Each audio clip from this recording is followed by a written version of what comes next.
찬양합니다. 우리 박수 치면서 찬양합니다. 예수 십자가에 흘린 피로써, 예수 십자가에 흘린 피로써 그대는 씻기어 있는가.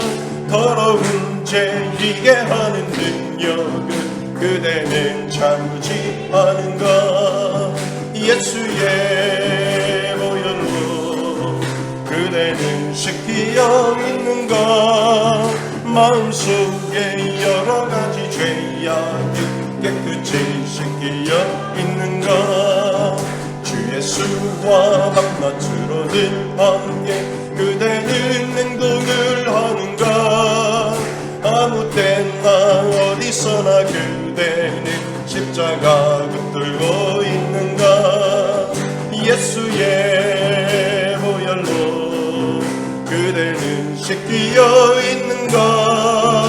마음속에 여러가지 죄악이 깨끗이 씻기어 있는가. 주님 예수 다시 올 때 그대는 영접할 예복이 있는가. 그대 몸은 거룩한 곳 천국에 들어갈 준비가 됐는가.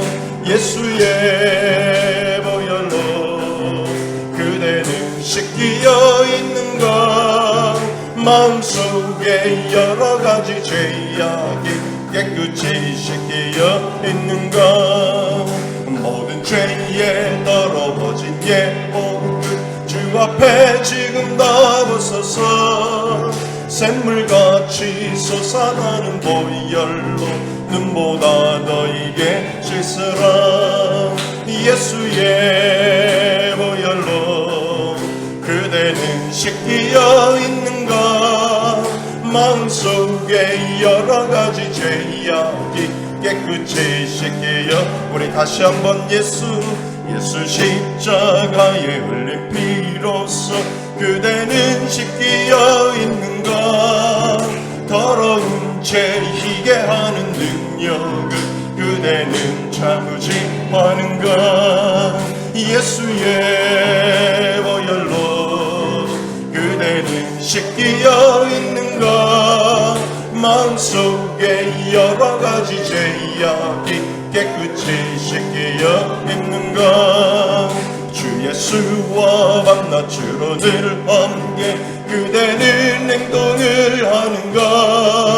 아무 때나 어디서나 그대는 십자가 붙들고 있는가. 예수의 보혈로 그대는 씻기어 있는가. 마음속에 여러가지 죄악이 깨끗이 씻기어 있는가. 주님 예수 다시 올 때 그대는 영접할 예복이 있는가. 그대 몸은 거룩한 곳 천국에 들어갈 준비가 됐는가. 예수의 보혈로 그대는 씻기어 있는가. 마음속에 여러가지 죄악이 깨끗이 씻기어 있는가. 모든 죄에 더러워진 예복을 주 앞에 지금 다 벗어서 샘물같이 솟아나는 보혈로 눈보다 너에게 씻으라. 예수의 보혈로 그대는 씻기어 있는가. 마음속에 여러가지 죄악이 깨끗이 씻기어 있는가. 예수의 보혈로 그대는 씻기어 있는가. 마음속에 여러가지 죄악이 깨끗이 씻기어 있는가. 마음속에 어려움이 있을 때, 마음속에 어려움이 있을 때 마음속에 어려움이 있을 때 주님 내게 먼저 오사 내 마음을 만지고 주님 앞에 나아올 수 없을 때 주님 앞에 나아올 수 없을 때 주님 앞에 나아올 수 없을 때 주님 날 먼저 아시네. 우리 고백합니다. 그럼에도 불구하고 날 사랑하시는 내 하나님의 사랑은 나의 모든 걸 덮고 그럼에도 불구하고 날 안아주시는 내 하나님을 부를 내 아버지라무. 우리 다시 한번 마음속에 어려움이 있을 때 마음속에 어려움이 있을 때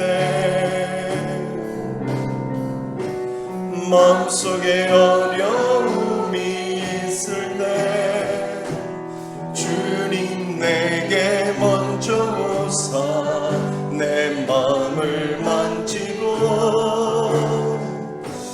주님 앞에 나아올 수 없을 때 주님 앞에 나아올 수 없을 때 주님 앞에 나아올 수 없을 때 주님 날 먼저 우리 가슴에 손을 얹고 고백합니다. 그럼에도 불구하고 날 사랑하시는 내 하나님의 사랑은 나의 모든 걸 덮고 그럼에도 불구하고 날 안아주시는 내 하나님을 부를 내 아버지라. 그럼에도 불구하고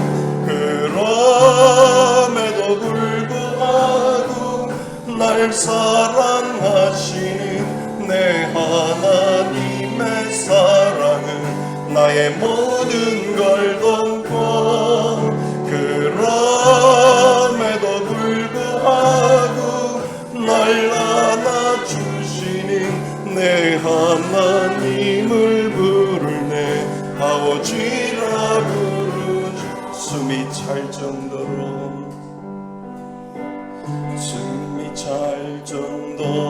힘든 순간이 와도 눈물이 쏟아지는 슬픔이 와도 평생에 놓을 수 없는 마음속 깊은 것부터 지금 이 순간이 마지막일지라도 마지막 순간에 나 고백할 노래 내 평생에 놓을 수 없는 마음속 깊은 곳부터 예배할 때 가장 행복합니다. 예배할 때 가장 행복합니다.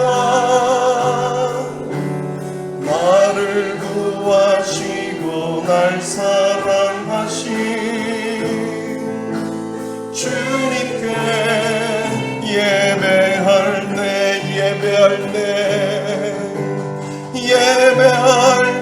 가장 행복합니다. 예배할 때 가장 행복합니다.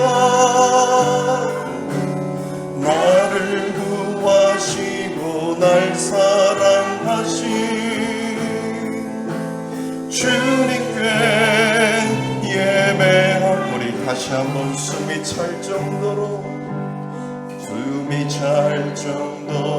힘든 순간이 와도 눈물이 쏟아지는 슬픔이 와도 내 평생에 넣을 수 없는 마음속 깊은 곳부터 지금 이 순간이 마지막일지라도 마지막 순간에 나 고백할 노래 내 평생에 넣을 수 없는 마음속 깊은 곳부터 우리 손을 들고 예배할 때 가장 행복합니다. 예배할 때 가장 행복합니다. 나를 구하시고 날 사랑하신 주님께 예배할 때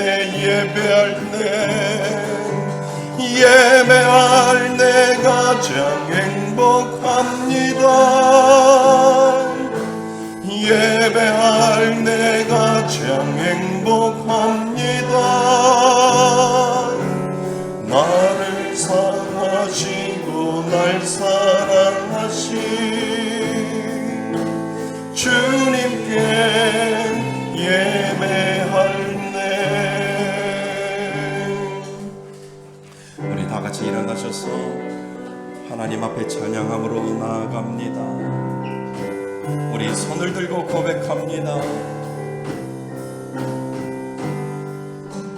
지존하신 주님 이름 앞에 모두 무릎 꿇고 다 경배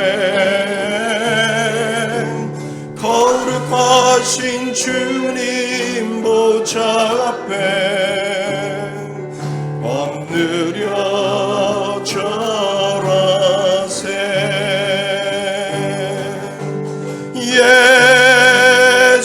예수는 그리스도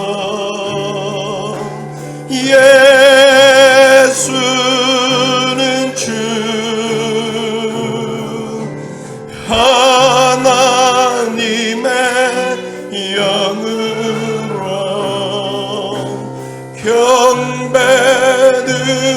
경배드리리 예수는 그리스도 예수는 그리스도 예수는 주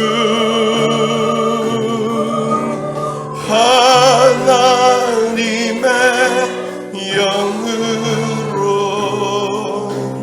경배드리리.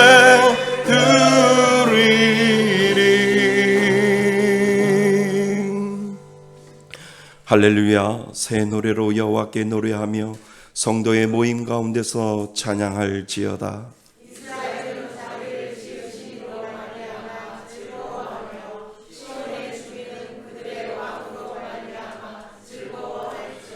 춤추며 그의 이름을 찬양하며 소고와 수금으로 그를 찬양할지어다. 여호와께서는 자기 백성을 기뻐하시며 겸손한 자를 구원으로 아름답게 하시리로다. 성도들은 영광 중에 즐거워하며 그의 침상에서 기쁨으로 노래할지어다.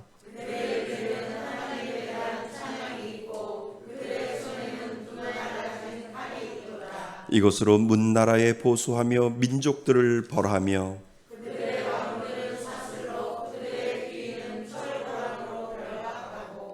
기록한 판결대로 그들에게 시행할지로다. 이런 영광은 그의 모든 성도에게 있도다. 할렐루야. 아멘. 한 주간을 뒤돌아보며 참회의 기도를 하나님 앞에 올려드립니다.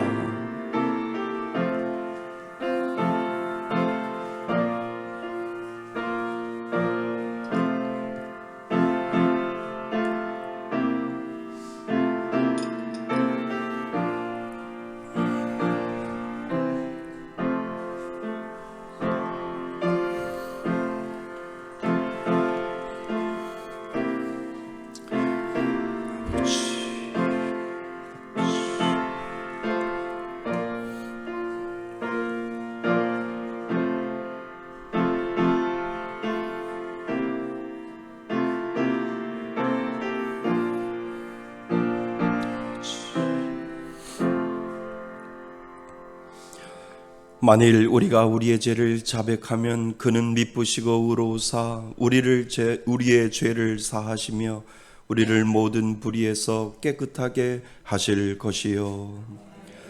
나는 전능하신 아버지 하나님 천지의 창조주를 믿습니다. 나는 그의 유일하신 아들 우리 주 예수 그리스도를 믿습니다.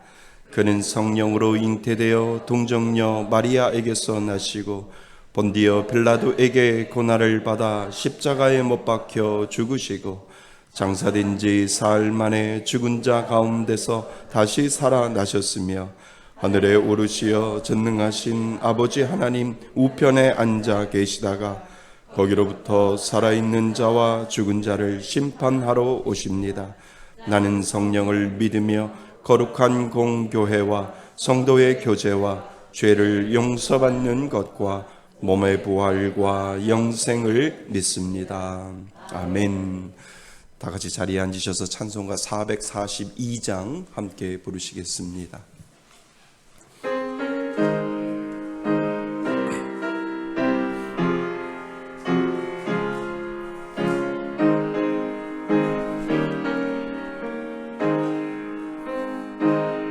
저 장미꽃 위에 있음 아직 맺혀 있는 그때에 귀에 흐느니 소리 들리니 주 음성 분명하다. 주님 나와 동행을 하면서 나를 친구 삼으셨네. 우리 서로 받은 그 기쁨은 알 사람이 없도다. 그 청한 주의 음성 우는 새도 잠잠게 한다. 내게 들리던 주의 음성이 늘 귀에 쟁쟁하다. 주님 나와 동행을 하면서 나를 친구 삼으셨네. 우리 서로 받은 그 기쁨은 알 사람이 없도다.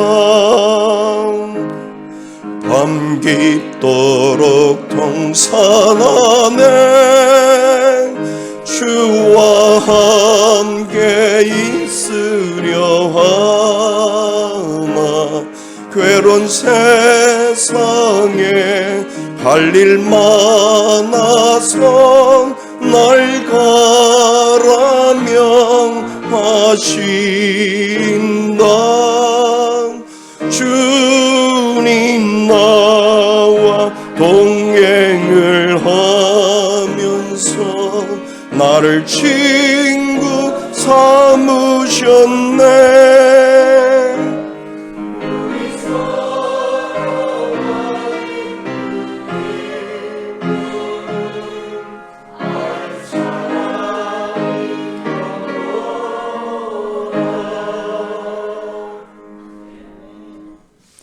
거룩하신 하나님 아버지, 오늘도 은혜와 믿음으로 예배드리게 하신 감사드립니다. 한 치 앞도 모르는 우리를 예배 자리로 부르시고 영광받기에 합당하신 주님을 찬양합니다. 주님, 입으로만 감사하며 은혜를 찾는 우리를 되돌아보며 주님의 용서를 구합니다. 주님, 용서하여 주시옵소서. 지혜와 거룩한 영을 부어주시사 생명의 믿음 생활이 되게 하옵소서. 대한민국을 사랑하시는 에베네셀의 하나님 아버지, 차별금지법이라는 사단의 농락 앞에 동성애와의 이단교회들이 활개를 치고 있습니다. 무너지게 하시어 진리의 말씀대로 세워지게 하옵소서. 하나님의 뜻과 섭리 안에서 말씀의 숲 교회를 세우시고 가장 좋은 길로 인도하시는 하나님을 찬양합니다.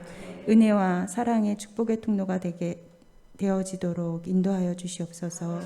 예수님을 닮아가며 예수님을 전하는 공동체로 마음까지 하나 되어 서로 섬기며 중보하며 아름답고 신실한 교회 되게 하옵소서. 매주 토요 전도를 합니다. 주님을 모르는, 주님을 잃어버린 불쌍한 영혼들을 보내주시어 구원의 역사를 보게 하시며 부흥케 하옵소서. 찬양과 주일학교를 책임질 믿음의 동역자 전도사님을 보내주시어 귀한 사명 감당하며 사랑 전하게 하옵소서. 주일교회가 회복되어 예수님을 믿는 삶이 진리의 삶임을 깨달아 믿음의 세대가 이어지게 하옵소서. 김기성 담임 목사님의 의로운 오른손으로 붙들어 주사 성령 충만함과 하늘의 지혜로 선한 영향력을 끼칠 수 있는 목사님으로 인도하옵소서. 가정을 품다 시리즈 말씀으로 믿음의 반석 위에 더욱 든든히 세워져 가는 각 가정 되게 하시고 평안이 넘치며 믿지 않는 배우자, 자녀, 친척을 위해 기도가 끊이지 않게 하옵소서. 사무엘상 카톡 강독 중에 있습니다. 말씀이 삶의 중심이 되게 하옵소서. 진리로 승리하며 생명의 길로 한 걸음 한 걸음 인도해 주실 우리 구주 예수님의 이름으로 기도드렸습니다. 아멘.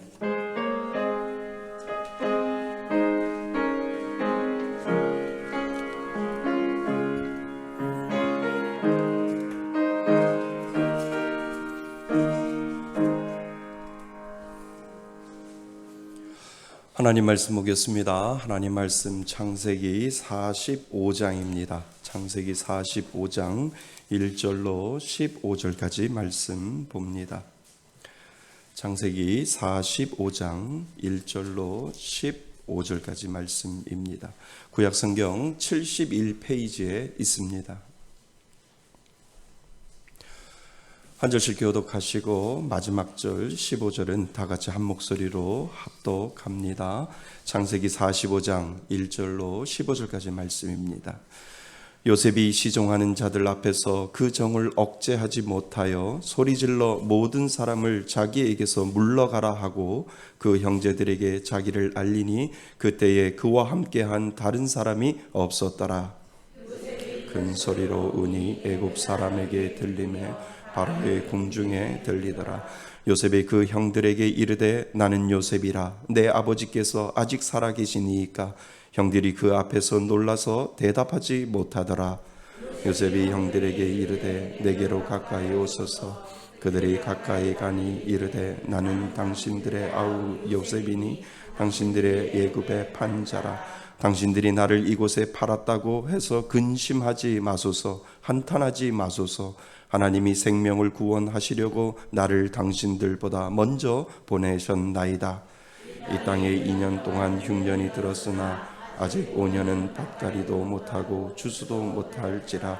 하나님이 큰 구원으로 당신들의 생명을 보존하고 당신들의 후손을 세상에 두시려고 나를 당신들보다 먼저 보내셨나니 그런즉 나를 이리로 보낸 이는 당신들이 아니요 하나님이시라. 하나님이 나로 바로에게 아버지로 삼으시고 그 온 집의 주로 삼으시며 애굽 온 땅의 통치자로 삼으셨나이다. 당신들은 속히 아버지께로 올라가서 아뢰기를 아버지의 아들 요셉의 말에 하나님이 나를 애굽 전국으로 주로 세우셨으니 지체 말고 내게로 내려오사 아버지의 아들들과 아버지의 손자들과 아버지의 양과 소와 모든 소유가 고셈 땅에 머물며 나와 가깝게 하소서. 흉년이 아직 5해가 있으니 내가 거기서 아버지를 복량하리이다. 아버지와 아버지의 가족과 아버지께 속한 모든 사람에게 부족함이 없도록 하겠나이다 하더라 전하소서. 당신들의 눈과 내 아우 베냐민의 눈이 보는 바 당신들에게 이 말을 하는 것은 내 입이라. 당신들은 내가 애굽에서 누리는 영화와 당신들이 본 모든 것을 다 내 아버지께 아뢰고 속히 모시고 내려오소서 하며 그 베냐민의 목을 안고 우니 베냐민도 요셉의 목을 안고 함께 읽겠습니다. 요셉이 또 형들과 입맞추며 안고 우니 형들이 그제서야 요셉과 말하니라. 아멘. 할렐루야. 하나님의 은혜가 여러분들 가운데 넘치시기를 축원드립니다. 우리 지난 시간에 우리는 계속해서 가족을 품다라고 하는 시리즈 설교를 4번째 시간 가졌습니다. 가족을 축복하는 그러한 시간이지요. 그래서 가족을 축복하는 그러한 내용이 아론의 제사장의 축복의 내용을 우리가 암송을 했습니다. 민수기 6장 24절로 26절까지 말씀입니다. 이거를 깜깜하게 만들려고 하니까 다들 긴장하시는 것 같아요. 그래서 하나님 좀 자비를 주셨던 것 같아요. 한번 끝까지 한번 암송하도록 하겠습니다. 자, 준비되셨으면 민수기 6장 24절로 26절까지 말씀입니다. 시작. 여호와는 내게 복을 주시고 너를 지키시기를 원하며 여호와는 그 얼굴을 내게로 비추사 은혜 베푸시기를 원하며 여호와는 그 얼굴을 내게로 향하여 드사 평강 주시기를 원하노라. 민수기 6장 24절 26절 말씀. 아멘. 가정에 이 축복의 은혜가 있기를 바랍니다. 그래서 여러분들이 자주 자녀들에게 이 축복의 말씀을 하셔야 하고요, 기도하셔야 하고요. 하나님은 우리에게 축복권을 주셨습니다. 그래서 우리가 축복하면 누가 복 내려 주셔요? 하나님이 복 내려 주십니다. 그래서 우리가 지난 시간에 아론의 축복을 통해서 가정의 귀한 축복을 우리가 한번 생각해 보았습니다. 자, 오늘 가정의 시리즈 마지막 시간입니다. 우리 행복이라고 하는 찬양을 가슴에 손을 얹고 우리 다시 한번 고백합니다.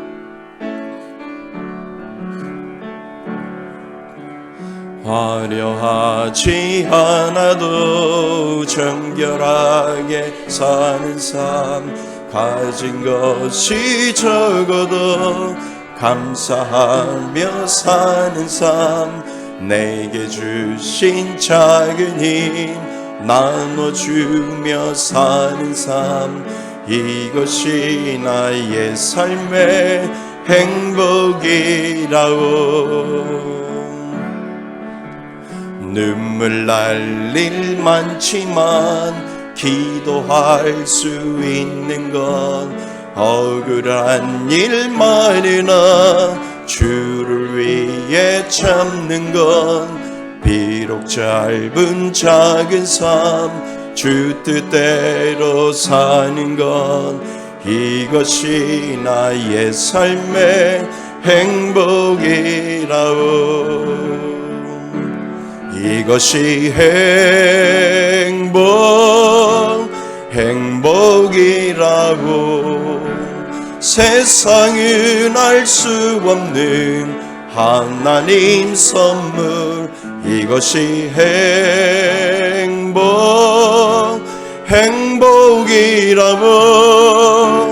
하나님의 자녀로 살아가는 건 이것이 행복이라오. 이것이 행복이라고. 세상은 알 수 없는 하나님 선물, 이것이 행복이라고. 하나님의 자녀로 살아가는 건 이것이 행복이라오.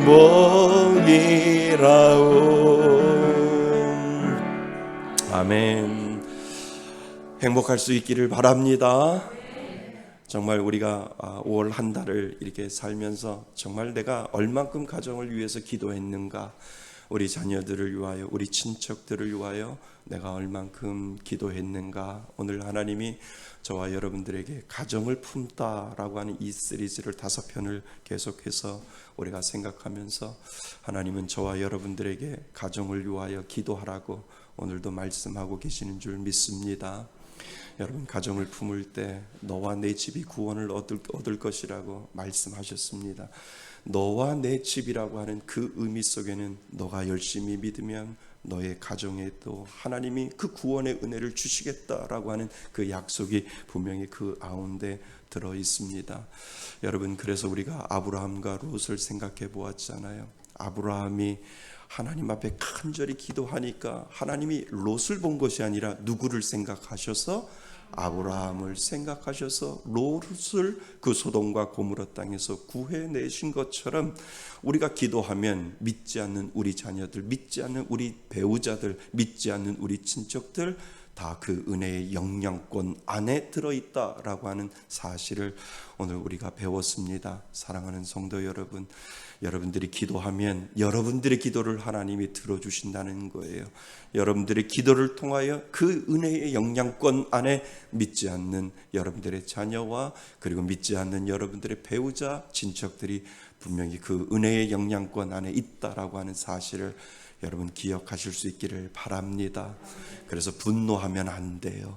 가능하면 거룩한 분노가 있지만 하나님 내 안에 죄에 대해서 분노하지만 죄가 아닌 것에 대해서 하나님 분노하지 않을 수 있도록 인도하여 달라고 하나님 앞에 기도하실 수 있기를 바랍니다. 마음을 지키시는 이는 하나님이시여. 내 마음 하나님 앞에 드릴 때 하나님이 분명히 여러분들의 마음을 지켜주실 줄 믿습니다. 그래서 마음껏 축복하는 거예요. 하나님 축복하여 주옵소서. 우리 자녀를 축복하고 믿지 않는 친척들을 축복하고 축복할 때 하나님께서 분명히 그 복을 내려주시는 줄 믿습니다. 그래서 오늘 마지막 시간 화목한 믿음의 가정을 만들기 위하여 오늘 우리는 요셉에 대해서 한번 집중해 보려고 합니다. 우리 말씀의 제목을 한번 읽어볼까요? 준비 시작. 화목한 믿음의 가정을 만들기 위해. 화목한 믿음의 가정을 만들기 위해 요셉은 어떠한 모습을 우리들에게 보여주었는가 우리는 한번 생각해 볼 필요가 있습니다. 하나님은 우리들에게 가정을 주었어요. 그리고 그 가정에 믿음도 주었어요. 그래서 그 믿음으로 그 가정을 일구어 가라고 믿는 자에게 하나님은 믿음을 주셨고 그 믿음으로 그 가정에게 하나님이 하실 수 있는 그 은혜를 분명히 주셨다라고 하는 거죠. 여러분들이 생각하는 가정의 단위는 정말 여러분들이 살고 있는 그 가정에 대한 소 단위를 우리는 생각할 수도 있고요. 조금 더 넓게 생각하면 여러분들의 친척들까지도 가정이라고 볼 수가 있고, 더 넓게 의미적으로 교회라고 하는 이 공동체, 영적인 가족을 하나님께서 우리들에게 주셨기 때문에 이 교회라고 하는 이 공동체도 하나님이 가정을 일구어 나갈 수 있도록 하나님께서 만들어 주셨기 때문에 우리는 영적인 가정이고, 또 영적인 가정으로 우리가 해야 할 일들이 무엇인지를 하나님께서 우리가에게 한 달 동안 기도하라고 말씀하여 주신 이유가 바로 거기에 있습니다. 그래서 오늘 우리는 요셉을 통해 하나님이 가르쳐 주시는 화목한 믿음의 가정을 어떻게 만들 수 있는지를 요셉을 통해서 생각해 보자고 하는 거죠. 하나님은 요셉에게 화목한 가정을 이룰 수 있는 믿음도 주셨고, 그 믿음을 통하여 정말 화목한 가정을 요셉을 통하여 만들어 가고자 하는 하나님의 그 열정과 하나님의 그 생각과 하나님의 계획이 분명히 그 안에 있다라고 하는 것을 오늘 우리가 살펴보고자 합니다. 어떻게 믿음으로 화목한 가정을 만들 수 있을까? 첫 번째 우리가 생각할 것이 있어요. 우리는 형들을 만나 고백하는 요셉의 말에 우리는 한번 생각해 볼 필요가 있다라고 하는 겁니다. 요셉의 형들이 요셉을 애굽에 팔았다는 것 우리가 다 알고 있잖아요. 애굽에 팔려가서 요셉은 산전수전 다 겪고, 그리고 나서 애굽의 총리가 되는 것을 성경은 우리들에게 설명을 하고 있습니다. 그런데 가나안 땅에 기근이 들어서 형들이 먹을 것을 구하러 애굽으로 찾아오는 장면을 우리는 보게 되죠. 그때 형들임을 알아보고 애굽 총리가 된 요셉이 그 형들을 몇 가지 시험을 하는 장면이 계속해서 우리가 창세기를 읽어보면 나와 있습니다. 그리고 오늘 우리가 읽은 본문이 이제 요셉이 형들 앞에서 나타나서 자신의 정체를 밝히는 내용이 바로 창세기 45장부터 시작되는 것을 우리는 알게 됩니다. 이제 형들 앞에서 자신의 정체를 밝히지요. 그래서 요셉이 형들하고 몇십 년 만에 만나서 물어보는 첫 질문에 우리는 포커스를 맞춰 보셔야 됩니다. 요셉이 첫 질문을 던집니다. 그 첫 질문이 뭔지 아세요? 아버지 살아계십니까? 아버지 살아계십니까? 라고 하는 이 질문을 이 요셉이 그 형들에게 던지고 있는 것을 우리는 보게 됩니다. 여러분, 부모에게 효도는 살아계실 때 하는 것 맞지요? 부모에게 효도는 살아계실 때 하는 겁니다. 맛있는 것 잘해 드리지 못해서 어떤 음식만 보면 부모가 생각나는 사람들도 있다라고 이야기를 합니다. 돌아가시고 나서 효도해 봐야 아무 소용이 없어요. 살아계실 때 맛있는 것 사드리고 구경시켜드리고 용돈 드리고 하는 것이 바로 살아계시기 때문에 할 수 있는 것이다 라고 하는 것을 우리는 알게 됩니다. 왜 요셉이 많고 많은 질문들 중에 아버지 살아계십니까? 라고 하는 이 질문을 하셨는지를 우리는 생각해 보셔야 된다는 겁니다. 가정은 정이고 그리고 사랑으로 뭉쳐져 있는 것, 그것이 바로 가정이다라고 우리는 말할 수 있습니다. 그 정이 통하기 때문에 함께 울고요, 그 정이 통하기 때문에 함께 웃을 수 있고, 아무리 동서양의 문화가 달라도 가정에서 이루어지는 사랑이라고 하는 정은 모두 다 똑같다라고 하는 것을 우리는 TV를 보아서도 또 매스컴을 통해서도 동서양 가정이라고 하는 그 테두리 안에 하나님은 정이라고 하는 것을 주셨고 사랑이라고 하는 것을 주셨고, 그곳에서 함께 울고 함께 웃도록 하나님께서 그렇게 만들어 놓아 주셨다라고 하는 것입니다. 요즘 러시아하고 우크라이나가 전쟁에서 수많은 사람들이 죽어가고 있잖아요. 그 죽음 앞에서 오열하고 눈물 흘리는 것은 우크라이나인이 가족을 잃어서 오열하는 그 아픔이나 러시아 군인이 죽음으로 오열하는 러시아인 가족의 눈물은 다 똑같다라고 하는 거죠. 가정에서 누군가를 잃어버리는 그 아픔과 오열하는 그 장면이 러시아 군이나 우크라이나 사람들이나 그 카메라가 비치는 것을 보면 오열하는 것은 똑같고 눈물 흘리는 것은 똑같고 애통해하는 것은 모두 다 똑같은 것을 하나님이 모든 가정에게 사람들에게 하나님이 그 모습을 보여주셨다라고 하는 겁니다. 오늘 말씀을 한번 보세요. 1절 말씀을 한번 보시면 요셉이 그 정을 어떻게 해요? 1절 한번 말씀 보세요. 그 정을 뭐 하지 못하고 억제하지 못하여. 그리고 2절 말씀에 한번 보세요. 요셉이 어떻게 울어요? 큰 소리로 우니 애굽 사람들에게 들렸다라고 이야기가 되어 있고, 또 얼마나 크게 울었으면 어디까지 그 울음이 울려졌어요? 바로의 군중에도 들리더라 라고 되어 있다는 거죠. 한번 생각해 보셨어요? 얼마나 오열하고 얼마나 애통했으면 그 울음소리가 바로의 궁전까지 들리는 장면을 성경은 우리들에게 보여주고 있다라고 하는 겁니다. 그것이 그래서 가정은 그렇게 뭉쳐져 있다는 겁니다. 그것에 손상이 가면 울고요, 그것에 기쁨이 더하면 함께 웃고 함께 즐거워하고 함께 감사할 수 있도록 하나님께서 그렇게 가정을 만들어 놓았다라고 하는 겁니다. 그런데 그 정이라고 하는 것도 언제 나눌 수 있는 줄 아세요? 살아있을 때 느끼는 거예요. 살아있을 때 그 정을 느끼는 거예요. 죽어서는 그리움밖에 남지가 않아요. 서로 교감할 수 있고 나눌 수 있는 것은 살아있을 때 그 정을 느낄 수 있기 때문에 요셉이 제일 먼저 물어본 것이 무엇이냐면 아버지 살아계시느냐라고 이렇게 물어보고 있는 것이지요. 그래서 몇십 년 만에 만난 요셉이 가장 물어보는 것이 그거예요. 우리 아버지 살아계시느니까? 라고 물어보는 겁니다.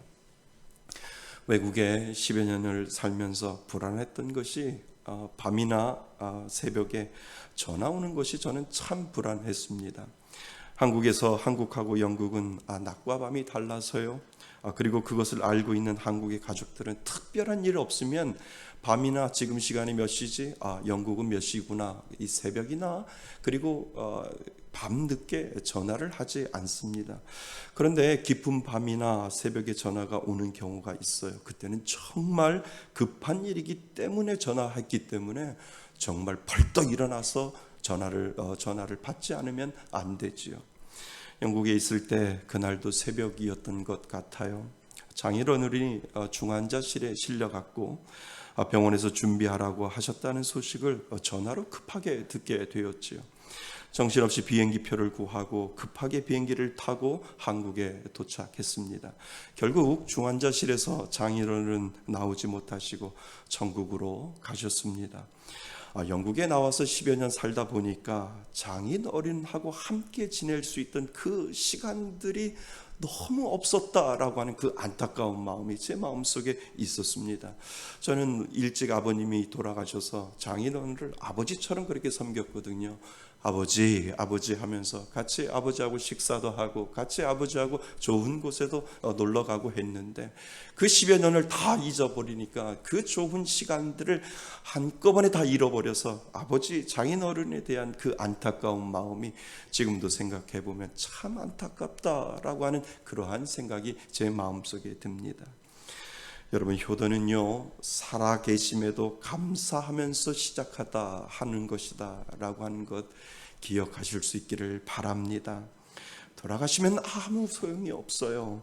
기독교는 산자의 하나님이라고 말씀을 하시잖아요. 죽은 자는 하나님의 영역이기에 살아계실 때 최선을 다하여 섬기는 것, 그 종교가 바로 기독교다라고 우리들에게 이야기하는 이유가 바로 거기에 있다라고 하는 겁니다. 여러분, 하나님이 왜 우리에게 부모를 주셨을까요? 주신 이유가 분명히 있잖아요. 목적이 없는 이유가 어디 있습니까?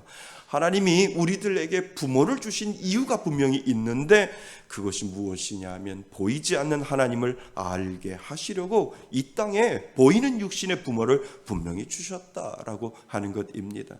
그래서 하나님이 10계명 중에 5계명을 집어넣으셔서 내 부모를 공경하라고 하신 이유는 이 5계명을 잘 지키면 하나님 아버지의 마음을 더욱 알 수 있고 하나님이 무엇을 원하시는지 하나님이 무엇을 좋아하시는지 알 수 있기 때문에 하나님은 10계명 중에 5계명 중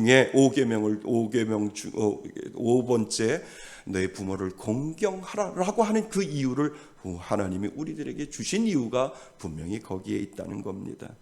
하나님은 죽은 자의 하나님이 아니시요 하나님은 산 자의 하나님이신 줄 믿습니다.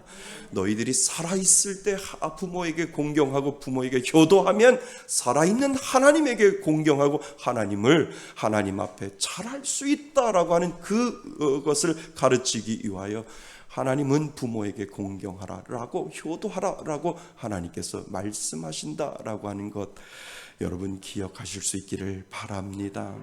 그래서 여러분, 우리도 죽어서 하나님께 효도하지 못해요. 우리도 살아있을 때 하나님이 좋아하시고 기뻐하시는 것 찾아드리는 마음으로 우리가 신앙생활하는 이유가 무엇이냐면 죽은 자의 하나님이 아니라 산 자의 하나님이시기 때문에 우리가 살아있을 때 하나님 앞에 효도하지 아니하면 결코 우리는 하나님을 섬긴다라고 이야기하지 못하고 하나님을 존중한다라고 이야기하지 못하고 하나님을 사랑한다라고 우리는 이야기하지 못한다라고 하는 것입니다.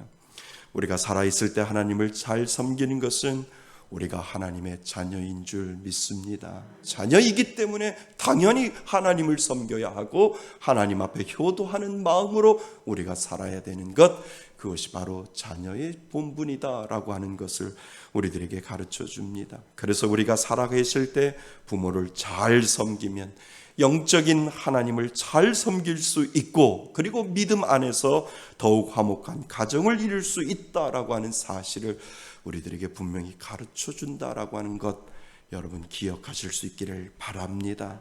그래서 여러분 부모 살아계심에 감사할 줄 알기를 바랍니다. 그래야 하나님을 잘 섬길 수 있어요. 하나님은 죽은 자의 하나님이 아니라 산 자의 하나님이시기 때문에 내가 부모에게 잘하면 분명히 하나님 앞에 잘할 수 있기 때문에 하나님은 우리들에게 10계명 안에 5계명을 집어넣어 주셨다라고 하는 사실을 여러분 꼭 기억하실 수 있기를 바랍니다. 그래서 두 번째 우리는 5절과 7절을 같이 한번 생각해 볼 필요가 있습니다. 자, 우리 5절, 7절을 같이 한번 읽어 보겠습니다. 5절, 7절입니다. 시작. 당신들이 나를 이곳에 팔았다고 해서 근심하지 마소서, 한탄하지 마소서. 하나님이 생명을 구원하시려고 나를 당신들보다 먼저 보내셨나이다. 7절입니다. 하나님이 큰 구원으로 당신들의 생명을 보전하고 당신들의 후손을 세상에 두시려고 나를 당신들보다 먼저 보내셨나이다. 아멘. 여러분 5절하고 7절을 보세요. 요셉이 어떻게 고백하고 있는지를, 화목한 믿음의 가정을 만들기 위하여 요셉이 풀어내고 있는 것을 우리에게 지금 5절부터 7절까지 우리들에게 가르쳐주고 있다라고 하는 겁니다. 오늘 본문을 보면 요셉이 그의 형제들과 아버지를 애굽에 불러 가까이 모시고 살고 싶어하는 장면이 나옵니다. 그런데 가까이 살기 위해서 형제 간의 화목이 이루어져야 하고, 그리고 어떤 문제나 갈등이 없어야 하지요. 왜냐하면 문제나 갈등이 있으면 형제들이 가깝게 살 수 없는 것을 우리는 잘 알고 있습니다. 여러분, 가깝게 살 수 없는 형제들이 얼마나 많은 줄 아세요? 남처럼 사는 형제들이 얼마나 많은 줄 아세요? 정말 생각하지도 못할 정도로 지나가는 이웃보다도 정말 원수지간으로 살아가는 형제들이 오늘을 살아가는 이 땅 위에 얼마나 많이 있는지 저는 많은 분들을 접해보면서 와, 원수보다도 더하다라고 하는 것을 많이 느끼게 됩니다. 제가 예전에도 한번 말씀드린 적이 있지요. 이것은 실제적으로 있었던 이야기입니다. 어떤 목사님이 장례 예배를 드리고 갔대요. 그날이 마지막 발인입니다. 예배를 드리고 벽제 화장터를 출발해야 하는데, 목사님 예배를 못 드립니다 라고, 예배를 못 드린다라고 이야기를 합니다. 왜요? 이유는 아버지가 돌아가셨는데 받은 조의금을 어떻게 할 것인가에 대해 그날 저녁에 형제들이 함께 싸움을 시작을 했다라고 하는 거죠. 그날 밤 장례식장에서 장형제 간의 싸움이 일어나고 결국은 해결이 안 되니까 문제가 발생했다라고 하는 겁니다. 새벽녘에 셋째가 본인하고 부인하고 그리고 아들이 있었는데 그만 장례식장 앞에 있는 부의함을 통째로 들고 갔다는 거예요. 그래서 장례식장에 난리가 난 거예요. 그것 가지고 셋째가 도망갔다라고 난리를 치면서 더 이상 이것을 어떻게 하느냐라고 하면서 울고불고 난리를 치게 된 거지요. 그러니까 셋째가 그 부의함 통을 가지고 가면서 뭐라고 할게요? 이제는 끝이야. 당신들하고 나하고 피가 섞여도 당신들하고 나하고는 끝이야 라고, 그러한 마음으로 그 부의함 통을 들고 가는 그 셋째의 마음을 여러분 한번 생각해 보세요. 뭐 한 1억이나 2억 들고 있으면 모르겠어요. 아무리 들어가 봐야 몇 천밖에 더 들어갔겠어요. 그거 가지고 도망가면서 이제 형들하고 동생들하고 끝이야 라고 하는 그 셋째의 마음을 한번 생각해 보라는 거죠. 오늘 형제들과 부모를 가까이 모셔오기 전에 요셉과 그리고 형제들은 풀어야 할 숙제가 분명히 있었던 것이지요. 나는 당신들이 애굽에 판 요셉입니다. 그 형들이 얼마나 놀랬겠어요. 그리고 그 형들이 생각했겠지요. 이제는 죽었구나. 동생을 팔아먹었는데 그 사람이 애굽의 총리가 되었고 우리가 지금 그 앞에 서 있다. 그 형들이 얼마나 두려워했겠냐라고 하는 거지요. 그런데 오늘 성경에 보면 요셉의 고백을 한번 생각해 보세요. 형님들 걱정하지 마세요. 그 다음이 참 중요하지 않아요? 형님들이 나를 판 것이 아니라 누가? 하나님이 나를 애굽에 먼저 보내셨어요 라고 해석하는 이 요셉의 마음을 한번 보시라는 겁니다. 형님들이 이렇게 어려움을 당할까 봐 나를 애굽의 총리 삼으셔서 나를 먼저 하나님이 보내신 겁니다. 형님이 팔아낸 것이 아니라 하나님이 나를 이곳에 보낸 이유가 분명히 있습니다 라고 요셉이 해석하고 있는 것을 여러분 한번 보시라는 것입니다. 여러분, 어떻게 이런 해석이 나올 수 있을까? 정말 기가 막힌 해석을 요셉은 하고 있는 것을 우리는 알게 됩니다. 여러분, 믿음으로 이것이 해석하지 되지 아니하면 자기를 구덩이에 놓고 자기를 팔아먹은 사람은 형제도 상관없이 원수가 될 수 있는데 이 원수가 변하여 지금 정말 기가 막힌 해석을 하고 있는 이 요셉을 우리는 생각해 볼 수 있다는 겁니다. 그것은 평생을 두고 잊지 못하고 그 생각만 하며 울부짖으며 그 울화가 침으로 오를 텐데, 요셉은 정말 기가 막히게 그 모든 것들을 해결해 나가고 해석해 나가는 것을 우리는 보게 됩니다. 요셉은 그 사건을 재해석한 거예요. 하나님이 우리 형제들과 아버지와 가까이 함께 살기를 만들기 위하여 나를 이곳에 보내셨구나. 여러분, 얼마나 중요한 해석이 여기서 나오는지를 우리에게 지금 가르쳐주고 있다라고 하는 겁니다. 여러분, 가정에서 이루어지는 모든 분쟁은 해결할 수 있는 방법이 없어요. 특별히 형제들 간에 돈 문제, 재산 문제가 걸려 있으면 10중 8구 남이 되는 것을 우리는 알게 되잖아요. 그래서 가정에 있는 사람이 얼마나 중요한지 몰라요. 믿음이 있는 사람이 얼마나 중요한지 몰라요. 믿는 사람에게는 가정에서 이루어지는 모든 문제와 갈등 가운데서 믿음으로 모든 것들을 해석할 수 있는 은혜와 사랑을 하나님이 분명히 주셨는데, 그것을 활용하여 그것을 재해석할 때 놀라운 가정의 화목의 놀라운 역사가 그 가운데 이루어지고 있다라고 하는 것을 우리들에게 이 요셉을 통하여 하나님은 가르쳐주고 있다라고 하는 것입니다. 정말 하나님을 믿는 믿음의 가정이라면 가정의 어려움을 단지 보여지는 사실로만 해석하는 것이 아니라 믿음으로 해석할 줄 알고 그 해석을 내어놓아줄 줄 알아야 그것이 바로 믿음의 사람이요 믿음의 가정이다라고 하는 것을 우리들에게 가르쳐주고 있습니다. 그래야 믿음으로 가정은 가까워지고 화목해질 수 있다라고 하는 겁니다. 비록 어려운 일이 있어도 어려운 문제에 머물러 있는 것이 아니라 그것을 믿음으로 재해석할 수 있는 힘을 하나님이 주셨다라고 하는 거죠. 그래서 그 하나님이 해석할 수 있는 힘을 주셨기 때문에 그 해석의 역할을 믿는 사람들에게 하나님이 그 가정 위에 맡겨주셨다라고 하는 것입니다. 여러분, 해석이 어렵다고요? 어떻게 나는 요셉과 같은 이런 해석을 할 수 있을까? 아니에요. 그 원리가 분명히 있다라고 하는 거예요. 여러분, 하나님은 부정의 하나님이 아니잖아요. 아멘? 하나님은 부정의 하나님이 아니에요. 그래서 우리 하나님은 긍정의 하나님이라고 말씀하셨어요. 그래서 나쁜 일이든 좋은 일이든 모두 긍정으로 해석하면 됩니다. 그리고 내가 이렇게 해석하면 하나님이 기뻐하실까라고 생각해서 하나님이 기뻐하시는 쪽으로 해석하면 되고, 그리고 하나님 앞에 영광 돌릴 수 있는 해석이면 충분하다라고 성경은 우리들에게 설명을 하고 있는 것을 우리는 알게 됩니다. 여러분, 그 해석이 필요하다라는 거예요.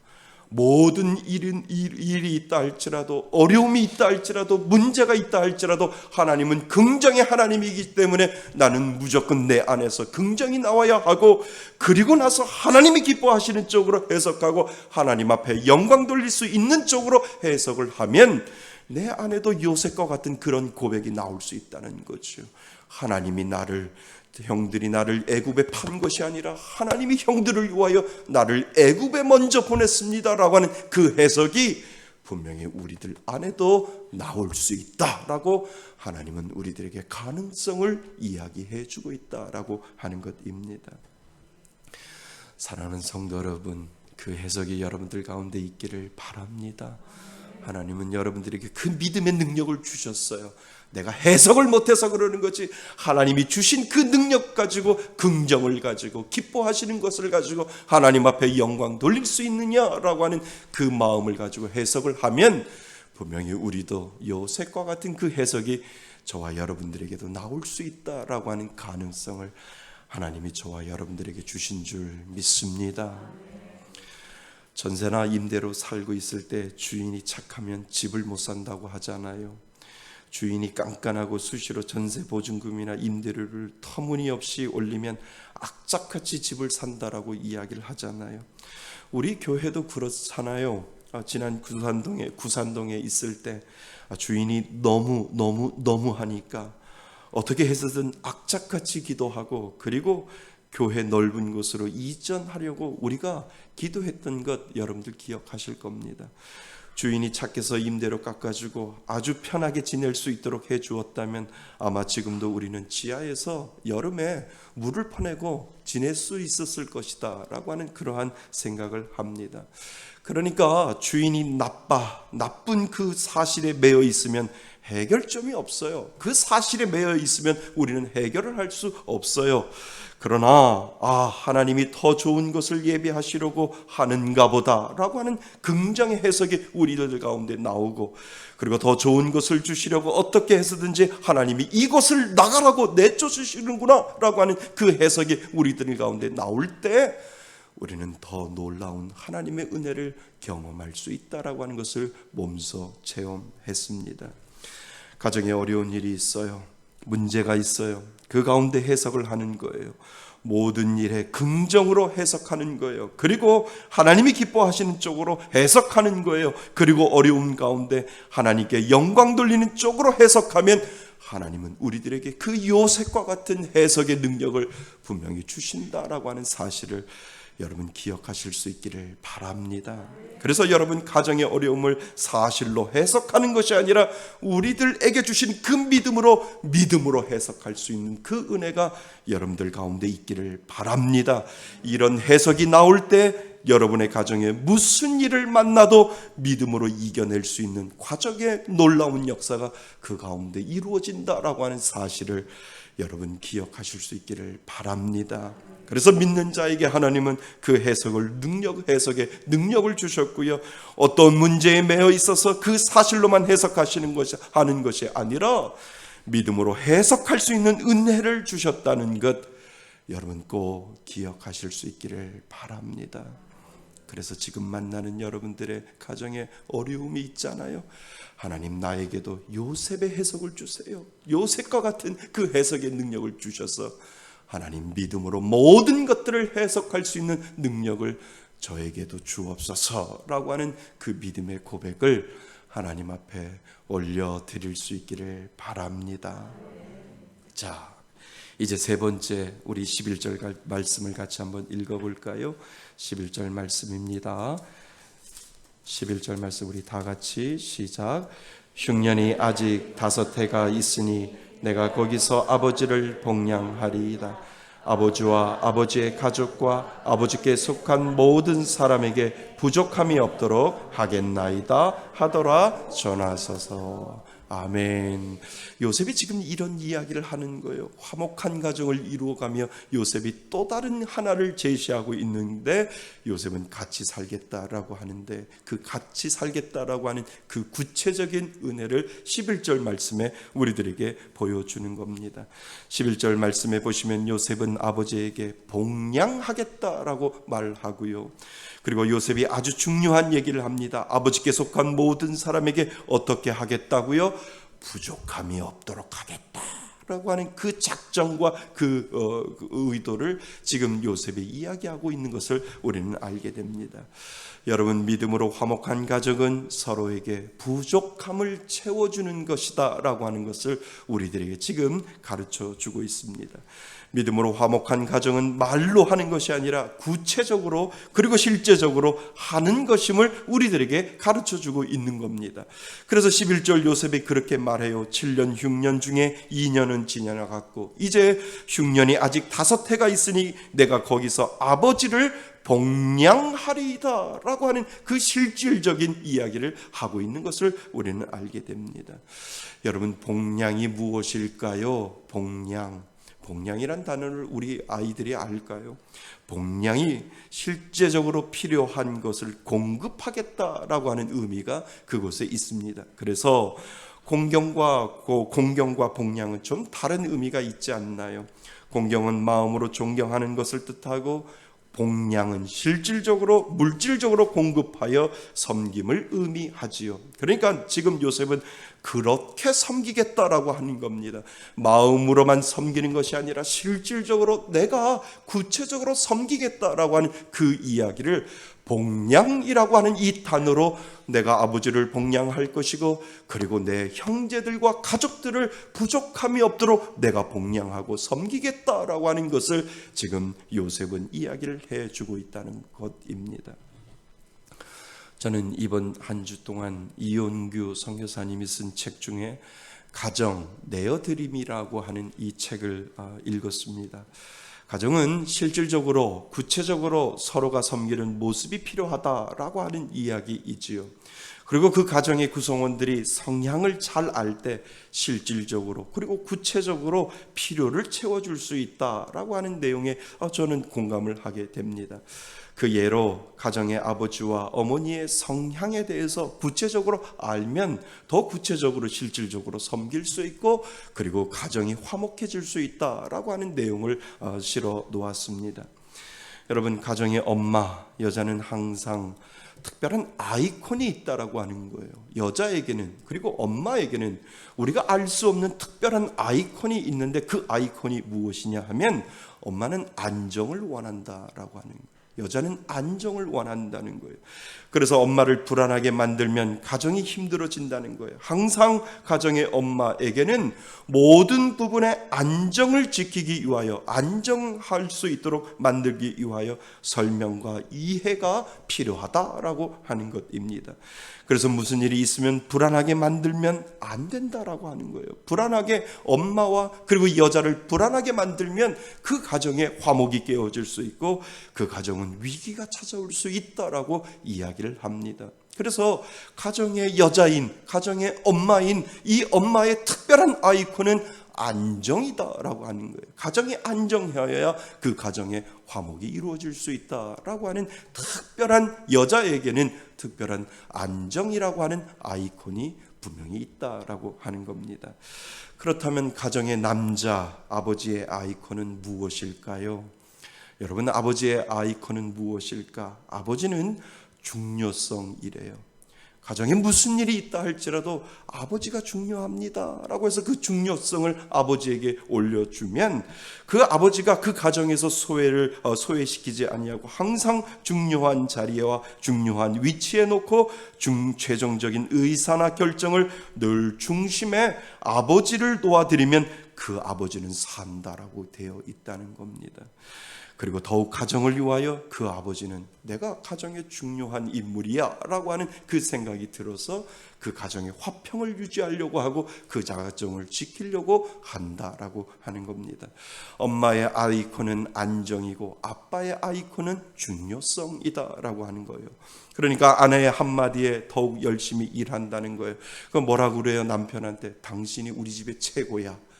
이 한마디에 남자는 녹아진다는 거예요. 저에게도 해주세요. 당신이 우리 집에 빠지면 절대 안 돼 라고 하는 이 한마디가 남자의 중요성이 부각되기 때문에 가정은 살아난다라고 하는 것을 우리들에게 이야기를 해주고 있다는 겁니다. 아버지는 더욱 책임을 지고 그리고 가정을 섬길 수 있다라고 하는 것, 이렇게 특징을 이해하고 그리고 서로 구체적으로 실질적으로 섬기고 사랑하면 믿음으로 화목한 가정을 이룰 수 있다라고 우리들에게 가르쳐 줍니다. 사랑하는 성도 여러분, 요셉이 오늘 말하는 모든 사람에게 부족함이 없도록 살겠다라고 하겠다라고 하는 이 고백이 바로 모든 가정의 각 사람을 인정하고 실제적으로 그리고 구체적인 섬김을 우리에게 설명하고 있다라고 하는 사실을 여러분 기억하실 수 있기를 바랍니다. 그래서 서로의 부족함을 알고 구체적으로 채워가는 역할을 가정에서 살피고 만들어 가면 믿음으로 화목한 가정을 이룰 수 있는 요소가 그 안에 분명히 있다라고 하는 사실을 여러분 기억하실 수 있기를 바랍니다. 여러분, 하나님이 오늘 우리들에게 바라는 것은 서로의 부족을 채워가도록 만들어 주셨다라고 하는 것, 그 요셉의 마음이 여러분들 마음 가운데 분명히 있기를 바랍니다. 사랑하는 성도 여러분, 하나님은 우리에게 믿음의 가정을 주신 줄 믿습니다. 그것이 가정이고 친척이고 더 나아가 교회의 영적인 가족을 우리에게 주셨어요. 교회도 가족입니다. 믿음으로 이루어가는 화목한 가정은 살아계시는 부모에게 최선을 다하여 섬길 때 하나님을 알아갈 수 있고, 그래서 가정의 부모한테 잘하고 교회의 어르신들한테 부족함 없이 잘해야 우리는 죽어있는 하나님이 아니라 살아계신 하나님께도 잘할 수 있다라고 하는 사실을 여러분 기억하실 수 있기를 바랍니다. 가정에 무슨 일을 만나도 믿음으로 해석하는 것이 필요합니다. 여러분들이 그 해석자 되기를 바랍니다. 여러분들이 그 해석자 될 수 있습니다. 예수를 믿으면 그 안에 믿음의 해석자로 여러분들을 하나님이 불러주셨다라고 하는 사실을 오늘도 꼭 기억하실 수 있기를 바랍니다. 그리고 서로에게 부족함을 채워주는 실제적인 사랑의 행위가 필요함을 우리에게 가르쳐 주었듯이 이러한 것들이 모여서 잘 조화를 이루면 분명 우리는 믿음 안에서 화목한 가정을 이룰 수 있다라고 하는 사실을 오늘 요셉을 통하여 우리들에게 가르쳐 주신 줄 믿습니다. 이제 가정의 달이 지나갑니다. 여러분, 비록 가정의 달이 다 지나가도 여러분들의 마음 한곁에 있는 그 기도를 잊지 마시고 자녀들을 위하여 기도하시고 또 친척들을 위하여 기도하시고 하나님 앞에 가정을 위하여 끊임없이 기도할 때 그 가정 안에 하나님이 주시는 화목의 은혜가 분명히 있을 줄 믿습니다. 그래서 그 은혜로 하나님 앞에 열심히 가정을 위하여 기도하시고 그 이름을 하나님 앞에 낱낱이 고할 때 하나님은 놀라운 역사를 여러분들 가정 가운데 부어주실 줄 믿습니다. 그 은혜로 열심히 기도하시는 저와 여러분이 되시기를 주님의 이름으로 축원드립니다. 아멘. 오늘 주시는 말씀을 가지고 우리 잠깐 기도할까요? 요셉의 가정을 통하여 우리들에게 보여주셨듯이 하나님 화목한 가정을 하나님 이루어갈 수 있도록 인도하여 달라고 하나님 앞에 기도하시기를 바랍니다. 우리는 살아계신 하나님을 공경합니다. 우리는 살아계신 하나님을 섬깁니다. 그러기 위하여 우리의 육신의 부모 살아계실 때 섬겨야 하고 잘해 드려야 합니다. 영적인 가족을 우리들에게 주셨기 때문에 교회의 어르신들을 잘 섬길 때 우리는 하나님을 바라볼 수 있고 하나님을 섬길 수 있습니다. 우리들에게 믿음의 해석자로 하나님이 우리를 만들어 주셨습니다. 여러분들이 그 믿음의 해석자 되게 해달라고 기도하시기를 바랍니다. 서로에게 부족한 것을 채워주는 귀한 믿음의 사람으로 자랄 수 있게 해달라고 하나님 앞에 오늘 주신 말씀을 가지고 우리 잠시 기도합니다. 하나님 아버지, 저희들을 사랑하여 주셔서 우리들에게 믿음의 가정을 주셨사오니 감사드립니다. 하나님, 우리들 마음 가운데 하나님을 섬기며 사랑하는 귀한 마음을 부모를 통하여 먼저 가르쳐 주시니 감사합니다. 하나님, 이 믿음의 은혜가 우리들 가운데 있게 하여 주시고 정말로 무슨 일을 만나더라도 믿음의 해석자 요셉과 같은 그 해석이 우리들 가운데 나타날 수 있도록 도와주셔서 하나님 긍정이 살아 역사하게 하시고 하나님이 기뻐하시는 해석을 하게 하시고 하나님 앞에 영광 돌릴 수 있는 그 해석이 우리들의 입에서 나올 수 있도록 하나님 인도하여 주셔서 하나님 구체적으로 섬기며 채워갈 수 있는 믿음의 가정을 이루어가는 데 부족함이 없도록 하나님 인도하여 주셔서 하나님의 귀한 믿음의 가정을 만들어갈 수 있도록 도와주옵소서. 아버지 감사합니다. 고마우신 하나님, 가정의 달을 맞이하여 가정을 품다라고 하는 이 설교를 5번에 걸쳐 했습니다. 하나님, 우리 모든 성도들, 우리 자녀들을 위하여, 가정을 위하여, 믿지 않는 배우자를 위하여 간절히 가슴에 품고 기도할 수 있도록 도와주옵소서. 하나님, 요셉이 화목한 가정을 믿음으로 풀어내는 것처럼 우리들 안에도 요셉과 같은 믿음을 허락하여 주셔서 하나님 가정의 화목을 이루어갈 수 있는 귀한 은혜를 허락하여 주옵소서. 하나님은 우리들에게 부모를 주신 이유가 분명히 있습니다. 부모에게 잘 효도해야 우리는 하나님의 마음을 알 수 있고 하나님의 그 뜻을 우리가 알 수 있어서 하나님을 잘 섬길 수 있음을 다시 한번 깨달을 수 있도록 도와주시니 감사합니다. 하나님, 교회의 어르신들 잘 섬기게 하여 주옵소서. 잘 섬길 때 그 안에 하나님의 모습이 보이게 되는 것을 우리는 알게 되어오니 하나님, 잘 섬길 때 놀라운 우리 가정과 그리고 우리 교회 위에 하나님의 화목의 놀라운 역사가 이루어질 줄 믿사오니 그 은혜를 우리들 가운데 허락하여 주옵소서. 하나님, 무슨 일을 만나더라도 믿음으로 해석할 수 있는 믿음의 해석자가 되게 하여 주셔서 우리들 가운데 긍정이 살아있게 하여 주시고 하나님이 기뻐하시는 해석을 할 수 있도록 도와주시고 하나님 앞에 영광 돌릴 수 있는 해석이 우리들의 입에 고백될 수 있도록 도와주셔서 하나님 가정에 필요한 모든 부족한 것들을 서로가 채워나갈 수 있는 저희들 될 수 있도록 인도하여 주옵소서. 하나님, 이제 5월달이 다 지나갑니다. 그렇지만 우리들 마음편에 가족을 위하여 기도하는 것 잊지 않게 하여 주시고 날마다 믿지 않는 가족을 위하여 열심히 기도하여 나의 기도로 말미암아 그 은혜의 영향권에서 벗어나지 않도록 하나님 인도하여 주시고 모든 가정이 다 구원의 은혜를 받을 수 있도록 인도하여 주옵소서. 하나님 앞에 나올 때 빈손으로 나오지 아니하고 예물 가지고 나왔습니다.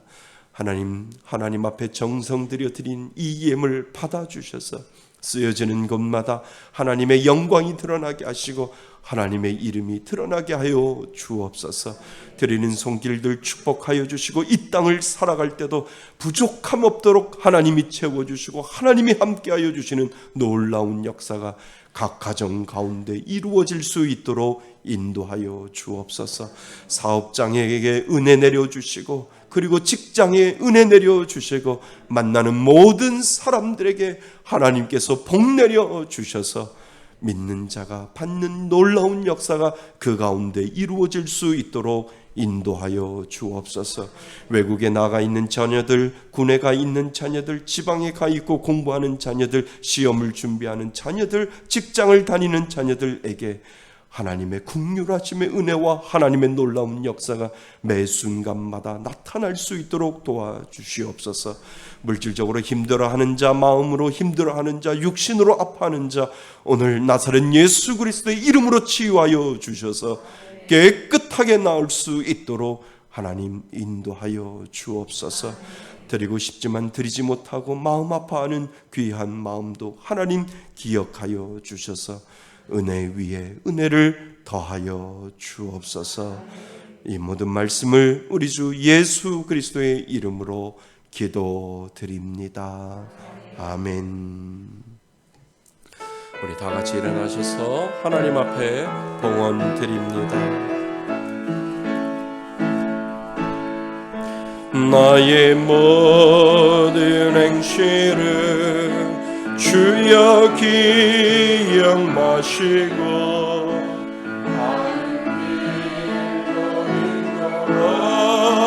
소서. 기쁠 때나 슬플 때 나와 동행하시며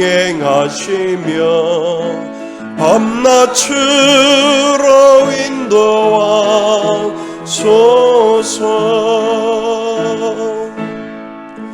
나의 모든 실수를 주여 용서하시고 바른 길로 인도하소서. 주의 크신 사랑과 하늘나라 영광을 나도 전파하게 하소서. 이 땅 위의 모든 건 마지막 날 될 때에 주여 나를 받아주소서.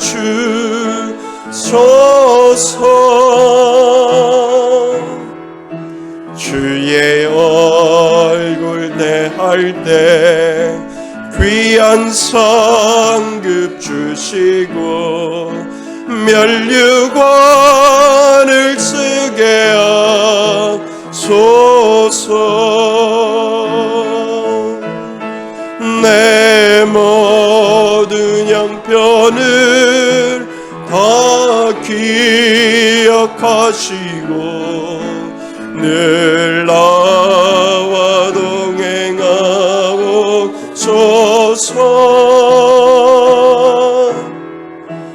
나의 생명 주 앞에 남김없이 드리니 주여 나를 지켜주소서.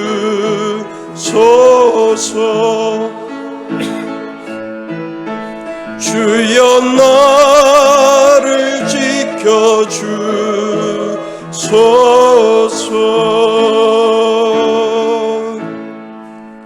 이제는 우리 주 예수 그리스도의 은혜와 아버지 하나님의 크신 사랑과 성령님의 교제하심과 교통하심이 이제 가정을 가슴에 품고 기도하며 하나님 앞에 화목한 가정을 이루고자 하나님 앞에 기도하며 나가겠다고 결단하며 예배드리는 이곳에 모인 하나님의 귀한 자녀들 머리 위에와 인터넷으로 예배드리는 하나님의 귀한 자녀들 머리 위에 하나님의 크신 은혜가 지금부터 영원토록 함께 있을지어다.